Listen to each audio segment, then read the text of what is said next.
hello, everyone. Welcome to another episode of Diary of a Professional.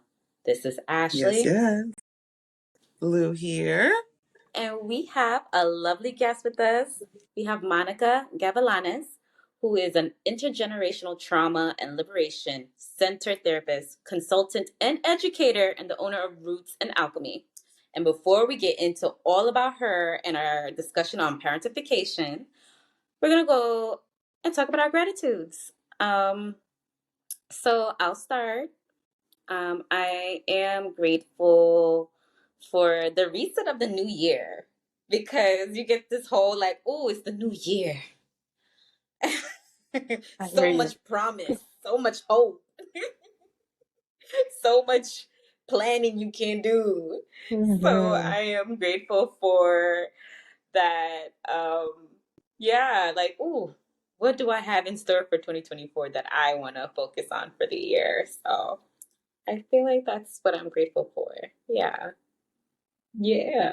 I don't even, man, so good. That was so good. It wasn't that I good. am, I mean, because it feels so positive. It gives me hope, Um, Man, I just feel like I'm just grateful I made it today. Okay.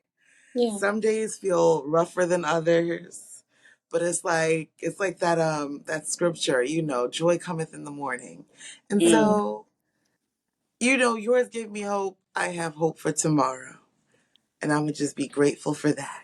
Mm-hmm. Mm-hmm. Listen, we got to be grateful for moment by moment, second by second sometimes. We have to Yeah. give each other grace in general. So Yes. kudos. Amen. And Monica, tell us what you're grateful for this week, this past Yes, week. ma'am. This week, Lord, I'm grateful for community because it has Mm. been 2023. The end of 2023 was kind of wild. I'm grateful to see 2024. The first 8 days, I've been real tired. The community has been holding me down. So I'm really Mm-hmm. grateful because, yeah, it's been kind of crazy, but we're here. And that's it. We're here. We Amen. made it. We made it. Exactly. But today we definitely want to talk about parentification, and we definitely are excited to have Monica joining us about that and eventually discuss roots and alchemy with us. So, we want to ask you, Monica. Let's get straight to it. What is Yeah. parentification? Okay. So first of all, thank you both for having me, for the invitation. I'm really excited to share space. So definitely want to just give appreciation first. So parentification, the concept of it is essentially when there's kind of like a role reversal. So when a Mm. child unconsciously, and a parent typically is involved in this unconsciously as well, begins to take on aspects that are out of their developmental range, whether that's like practical labor or emotional labor. So, you know how we all say, like, oh, we grow up too fast, or oh my goodness, you're so mature for your age. When you start to kind of like follow that trailhead, I'm gonna say like 8 out of 10 times, normally there was some level of parentification in that individual's childhood when they took on labor that at that age they had no business doing that, basically. Mm. Really? And like, why do many first generation children experience this often? So there's layers. There's Yes. definitely layers. There's a lot of layers. There's historical layers. There's societal layers. So first gens, when you think about like the first gen experience, most first generation children, you have to look at the reason why their families even migrated, right? So Mm. that's number one. Whether you are first generation Caribbean, first generation African, first generation European, first generation Asian, whatever the case might be, when you really look at the story behind that family's migration, typically you're going to find some aspect of like imperialism, oppression, systemic oppression. Mhm. You know, their original country has been basically just like impacted a lot by the Western world, right? So that's important to name, because what happens is when you're in survival mode, which most parents that have migrated to another country, most folks, quote unquote, migrate to get the American dream, right? They're in chronic survival mode, right? So when you're in chronic survival mode, you're not able to attune to yourself well enough to actually ground and root and embody safety and guide. You're just trying to make sure, like, you put food on the table, there's a roof over your head, and basic needs are met, if that, right? So that is kind of the foundation that a lot of first gens come from. Parents that are overworking, they're making sure that they can pay the bills, and culturally, right, it becomes such a norm, because like I think about like the eldest child trope. You know, like I feel like there's like a meme going around that's like the eldest daughter is like the toughest man you'll ever meet. And Mm-hmm. that's a real thing. You know, like that's a real thing, because when you think about that culturally, right, especially when you look at like immigrant cultures, the eldest daughter, the eldest child, really, but most of the time, because of societal conditioning, it ends up being the daughter, right? Because women take on a very specific type of labor. They become the caretaker for the younger children, and that's just a norm. And we don't think about the ramifications of that, the consequences of that, the way that that impacts their own development. So when you look at the first gen experience, we're talking about experience of survival, an experience of still living in a space where your body is not able to regulate, is not able to find internal safety. So we're not even, parents are not even able to attune to the things that are emotion based, our big picture thinking. It's tunnel vision. We got to survive. We got to make sure we're good. We're not trying to like be here and like talk about our feelings and be creative. So that really critical aspect of development that all of us need, it's not just like the newer generations, as older generations will say, gets lost in the sauce, basically. So when you're thinking about adult children that have experienced parentification and you add that first gen layer to it, it gives such historical context as to how did we even end up here, because it's we're talking about intergenerational stuff. You know, it's not just Right. like my parents didn't have the skills. It's never that simple. There's a lot of nuances. They did not have the ability to access certain things that even made them open enough to learn said skills. But then they get older and it's just like, this is just what we know. And think about the sacrifice. And it's like they live on sacrifice. So that should be enough, but they don't realize how that also impacts, because what hurts children the most is having to, one of the things that hurts children the most, especially once we get older, is having to witness our parents not be able to live their life, but living a life of sacrifice, because then comes the guilt and the debt and all these different things. So the first gen experience is real layered. Girl, you said a whole lot.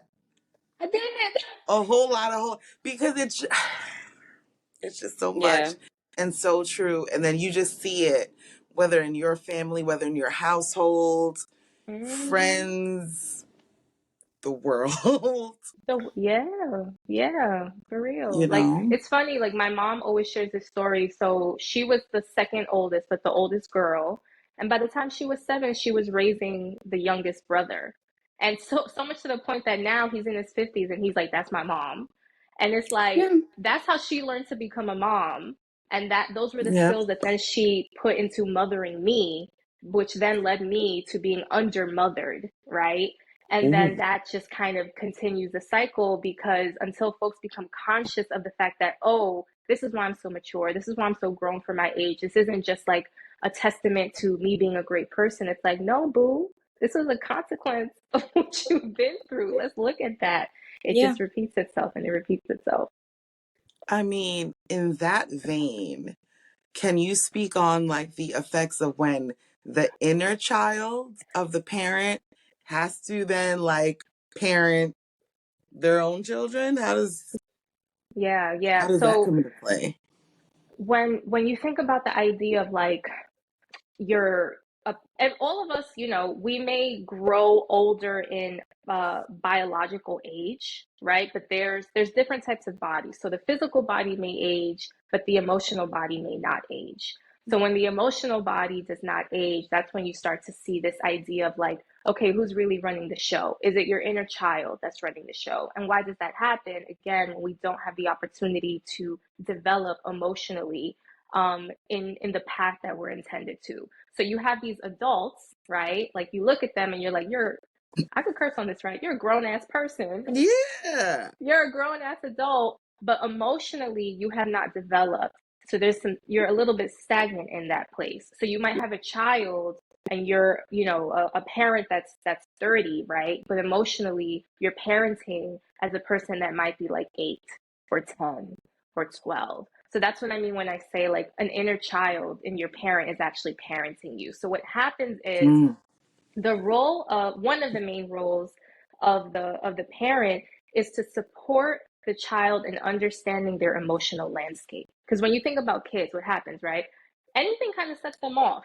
Like they'll be sleepy and then they just lose their mind and you're Mm-hmm. supposed to guide them like, are you hungry? Are you hurt? Are you tired? Because they do not yet have the intrapersonal skills to identify what's happening within them. It's the parent's job to guide them and then help them identify their needs, help them find a way to meet their need, and then give them a container to kind of Mm-hmm. soothe themselves, because the body will always soothe themselves, right? So if you Right. have a 12-year-old, right, trying to do that with, like, let's say like a 5-year-old, they're still developing those skills themselves. They don't know how to do that. But you put that into an adult body, and now you see parents that don't know how to support the development of their child's emotional intelligence.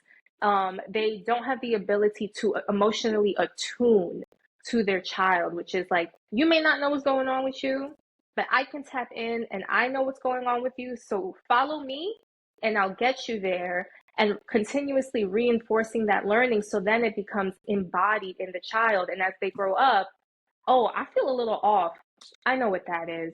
I think I'm Mm-hmm. feeling self-conscious about this, or I'm embarrassed about that, or I'm feeling anger because of this. So now you have, generations of folks that are biologically older, but emotionally have not developed in a way that they're able to manage themselves. And that impacts a lot of things. It impacts the way we show up in relationship to others, in relationship to ourselves, the way that we've internalized certain narratives. So it's a whole thing that can really happen when the parent themselves are not, their emotional age is not matching, to their biological age.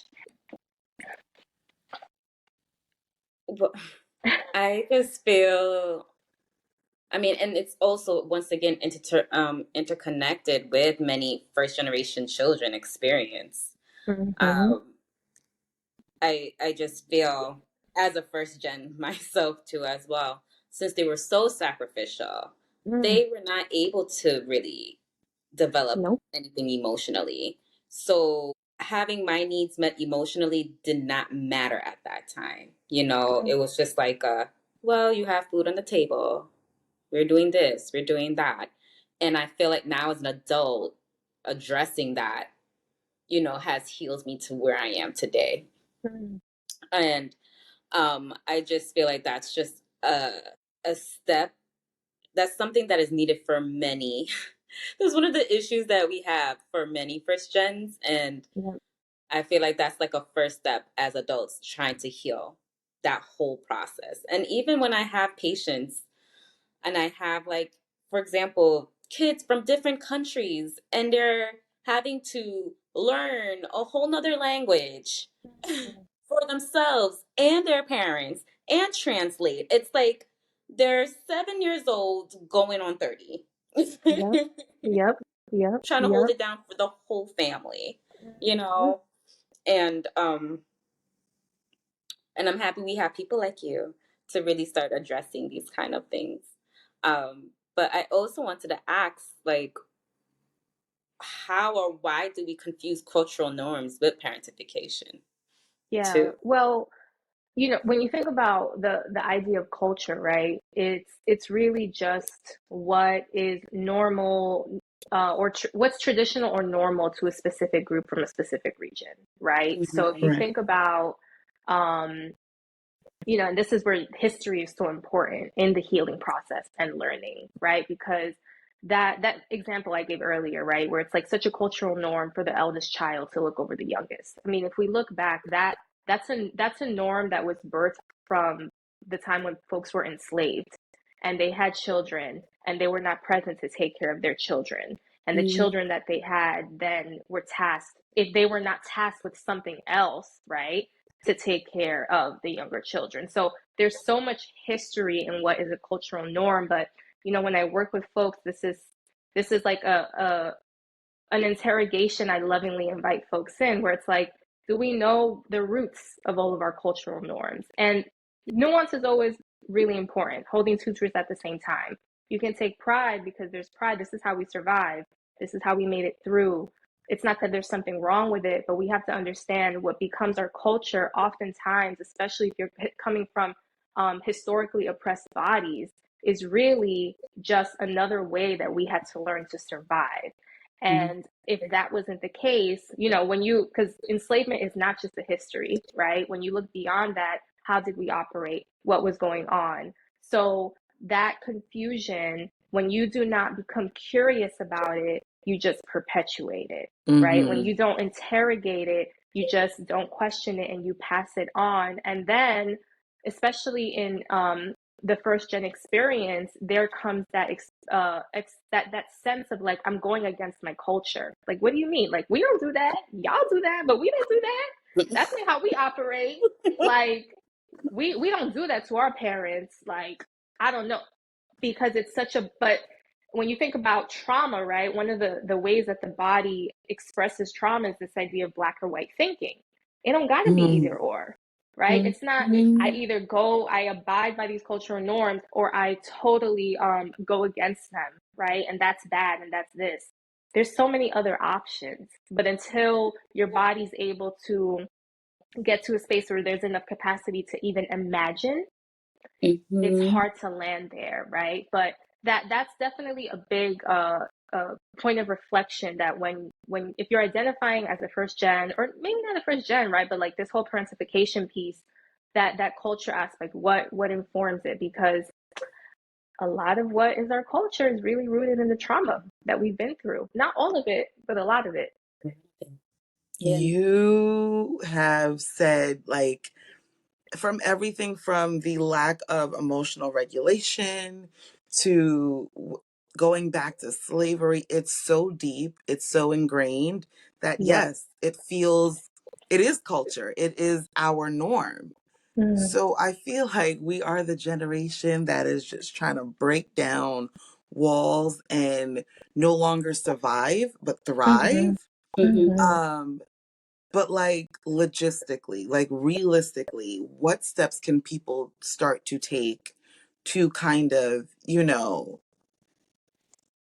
heal or undo the parentification that they've experienced? Yeah, so there's a lot of layers, therefore there's like a lot of different things. But one of the first things I always invite folks um that have either recognized, okay, sounds like me, I've experienced some parentification, or maybe there's a little bit of resistance. It's like, no, like this was just what it was. I would say start to become conscious of when you tell yourself stories, because when you tell yourself stories, that is an indication that it's coming from your indoctrination. So what do I mean by that? I mean, like, let's say you are a first gen person and something that's really norm is like, I take care of my parents through and through, even if that means I suffer.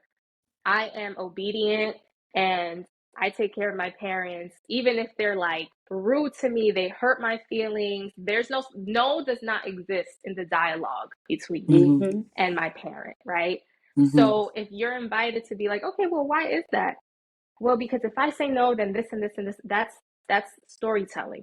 That's storytelling. That's not to say that the story might not necessarily be true or not have evidence, but that's Mm-hmm. storytelling. Fear thrives on storytelling. Mhm. So if a lot of the way that you reflect on how to not shift out of a certain way, a story comes up, that's an indication that there's some fear living in your body.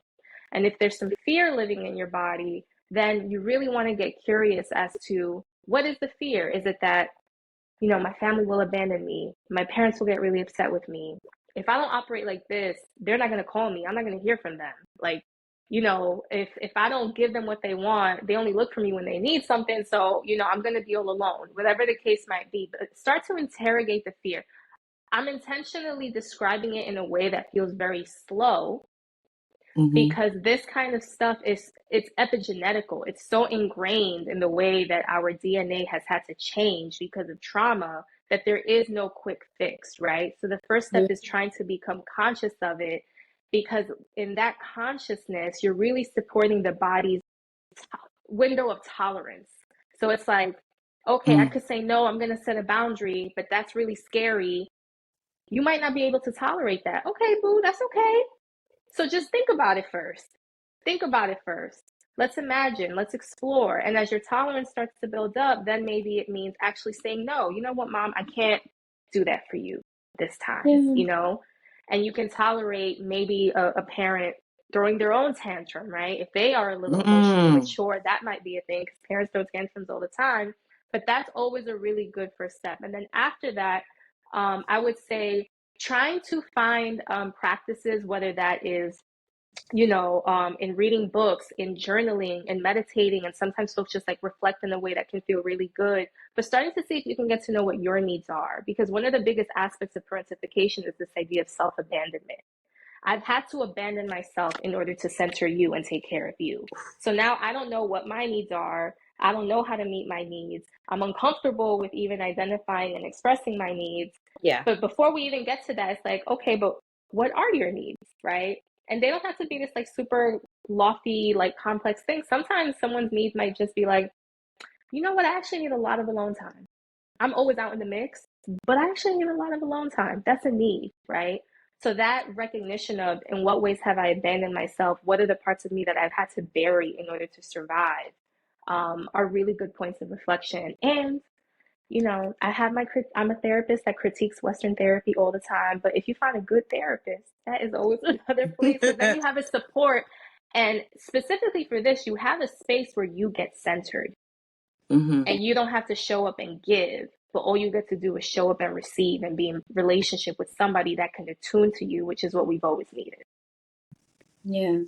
I love that because I feel that for me, I didn't know my identity Mm-hmm. outside of forever feeling indebted to my parents. Mm-hmm. Like I just Mm-hmm. felt like I had to be the sacrificial lamb in all of this. Yeah. I just had to constantly give.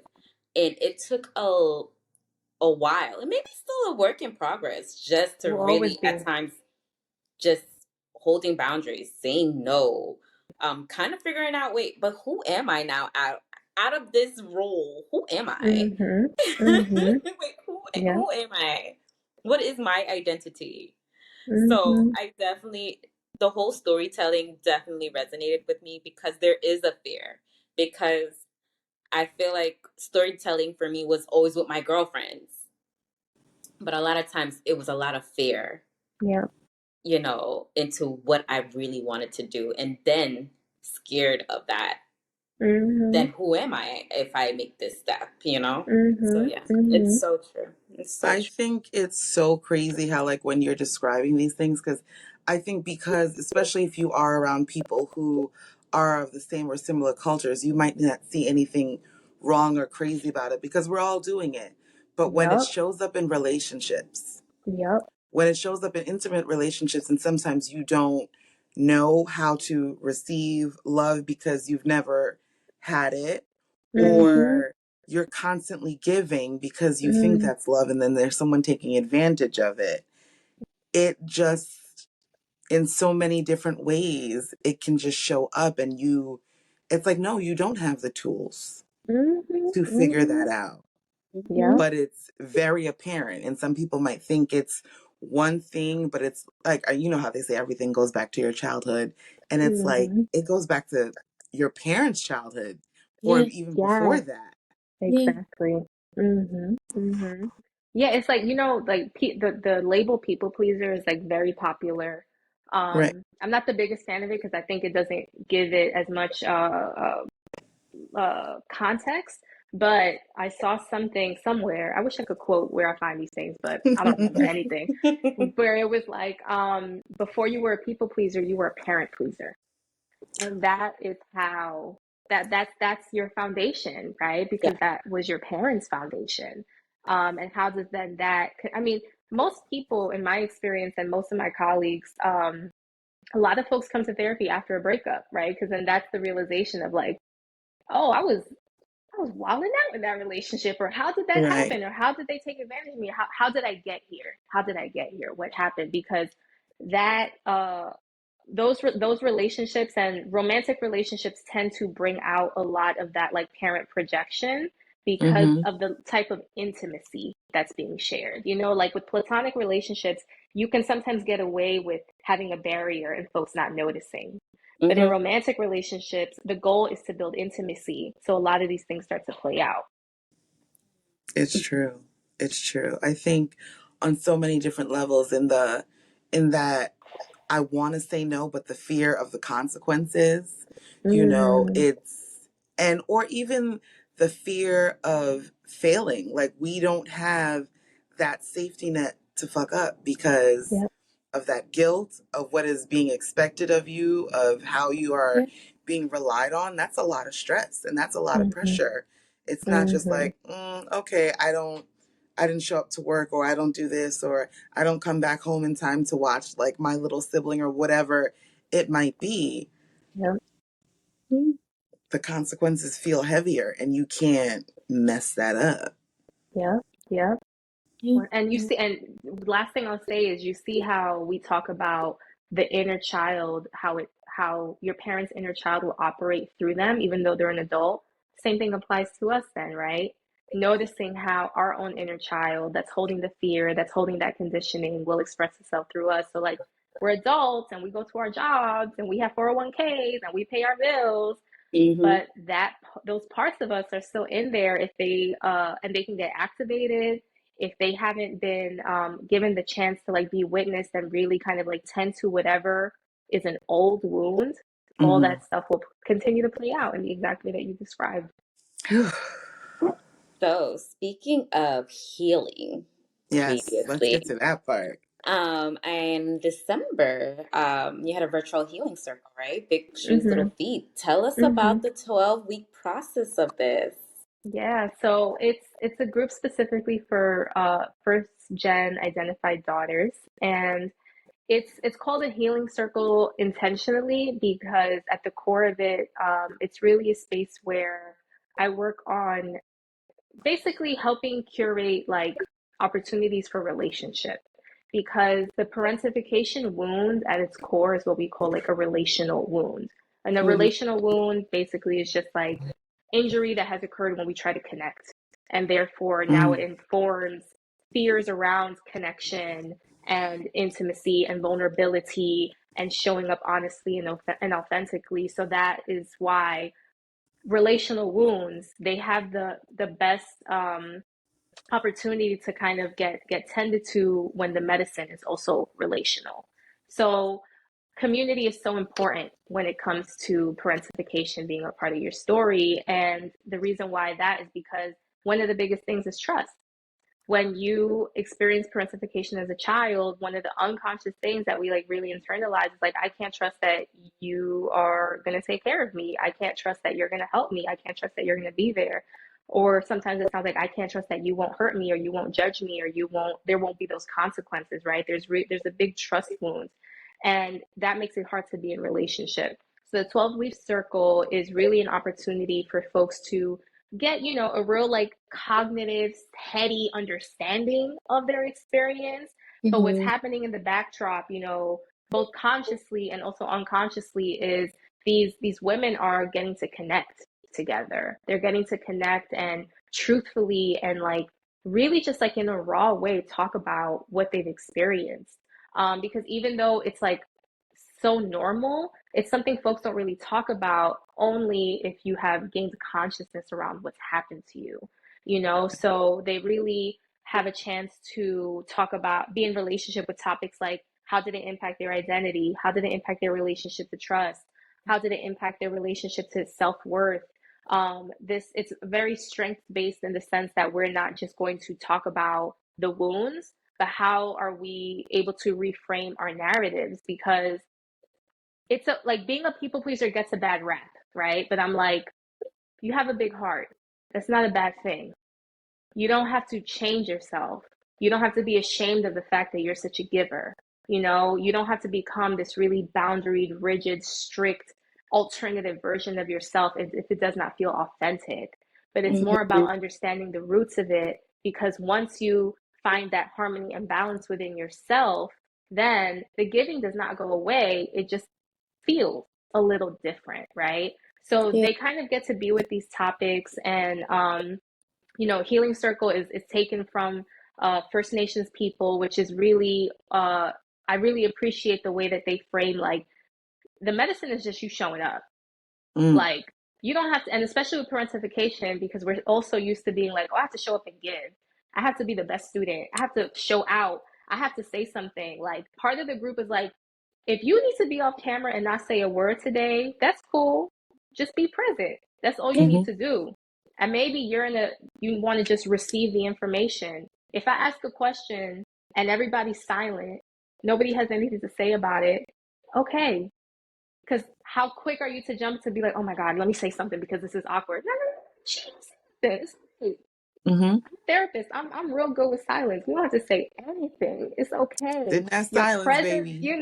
your presence is enough. Your presence is enough. So that's kind of the energy behind the 12 weeks. And it's just always interesting to see that when women are given the opportunity to connect, um, what can happen, because sisterhood is a real interesting thing, like it's Hmm. hard, because of all the stuff that we've been through. There's such a layer of mistrust that when you get to kind of name things, um, you'd be surprised. People be like, "Oh my God, you just said that!" Like, yeah, just say it. Like, you don't like her? Cool, why not? She just pissed you off. What happened? What came up within you? What's going on? You don't have to eat Right. that. Like, we could just talk Yeah. about it. Yeah. Yeah.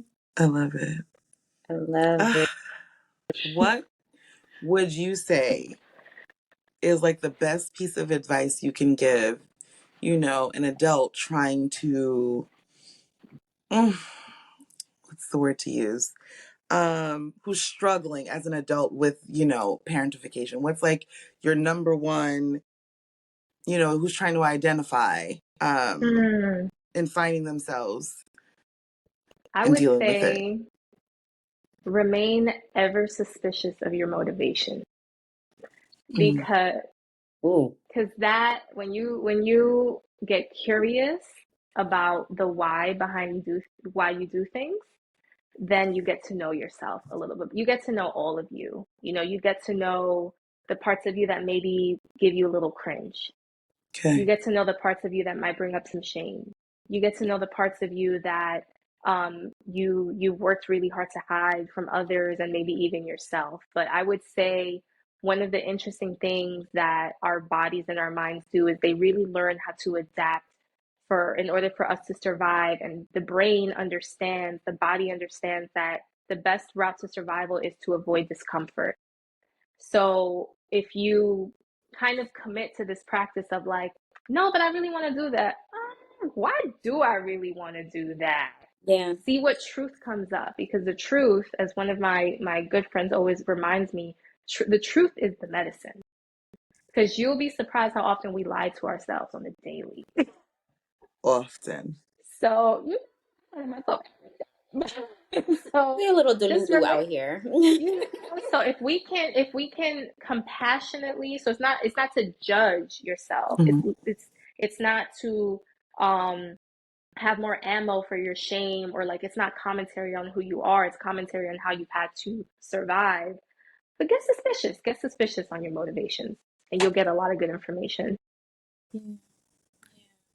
I love Tell us that. about Roots and Alchemy, Yeah. So the Roots and Alchemy and the is my services you baby. provide. Yeah.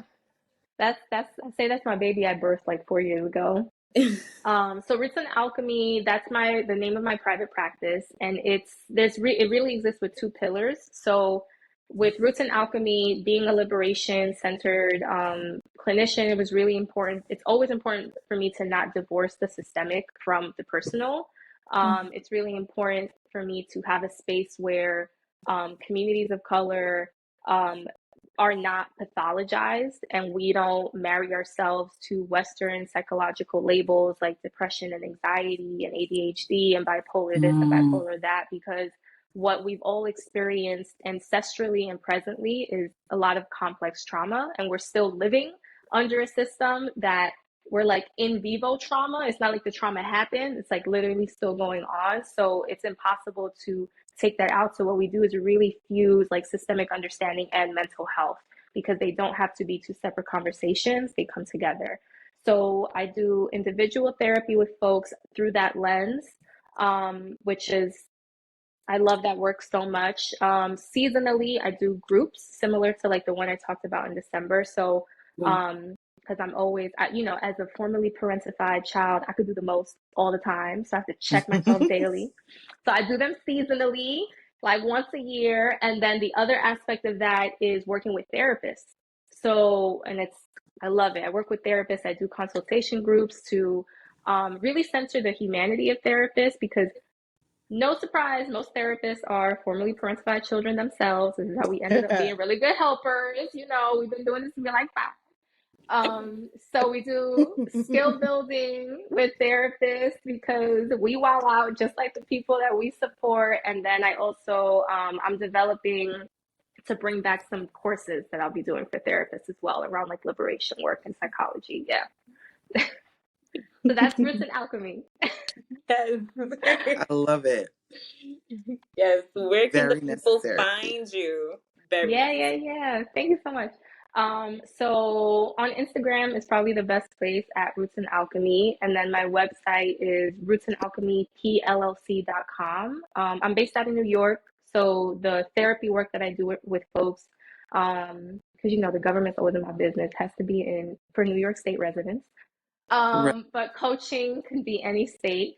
So that's my website. And when you get on the website, you can sign up for my newsletter. That's how I just communicate with people whenever there's like new groups or like new opportunities. But I also always post them on my Instagram, so you can follow me there. That's also an easy way to connect. So dope. So dope. Thank you so much for joining us today. Thank you for Um, having me. Yeah. yes. Yes. So let us know your thoughts. Yes. I'm sure many of us have had similar stories. Let us know your stories. What are you doing to, figure out ways in your healing process from parentification? Yeah, let us know. Listen, comment, subscribe. All right. Till next Thank time, you. everyone. Thank you. Thank Bye. you. Bye. Bye.